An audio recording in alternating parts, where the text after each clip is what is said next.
அந்த நாம் தமிழர் கட்சியை சேர்ந்த அந்த இளைஞர்களும் தொண்டர்களும் வலுவானவர்கள், கருத்தியல் ரீதியாக வலுவானவர்கள். எனவே தேவையில்லாம தேன்கூட்ல கையை வச்சு நம்ம கொட்டுப்பட வேண்டாம் என்பதற்காக என்ன செய்யறாங்க, அதையும் தொடல.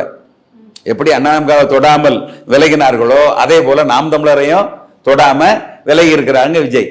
அவங்க வாக்காளர்களை நம்ம வந்து மாற்ற முடியாது, நம்ம பக்கம் மாற்ற முடியாது மட்டுமல்ல, அதை தொட்டால் அவங்க எதிர்விளைவு அதிகமா இருக்கும் என்பது போல ஒரு தயக்கம். அப்ப விஜய்க்கு பின்னால் இருந்து ஆலோசனை சொல்லக்கூடியவர்கள் எடுத்து கொடுக்கக்கூடிய அரசியல் கருத்துக்களை எல்லாம் இப்படிப்பட்ட ஒரு நிலையை வைத்துக் கொண்டுதான் என்ன செய்யறாங்க, எடுத்து கொடுக்குறாங்க. தேவையில்லாம நம்ம அவங்களை சீண்ட வேண்டாம் என்பது போல. சீண்டுனா என்ன, அறிவார்ந்த நிலையில சீமானுடைய தொண்டர்கள் இருக்காங்க.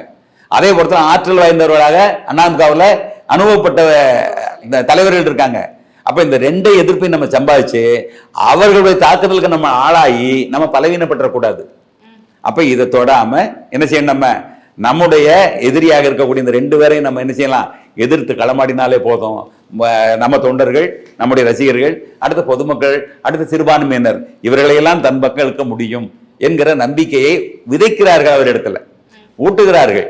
ஆனா எந்த அளவுக்கு அது என்ன செய்யும், நடைமுறையில் வாக்குகளாக மாறி அவருக்கு வெற்றியை தரும் என்று சொல்ல முடியாது.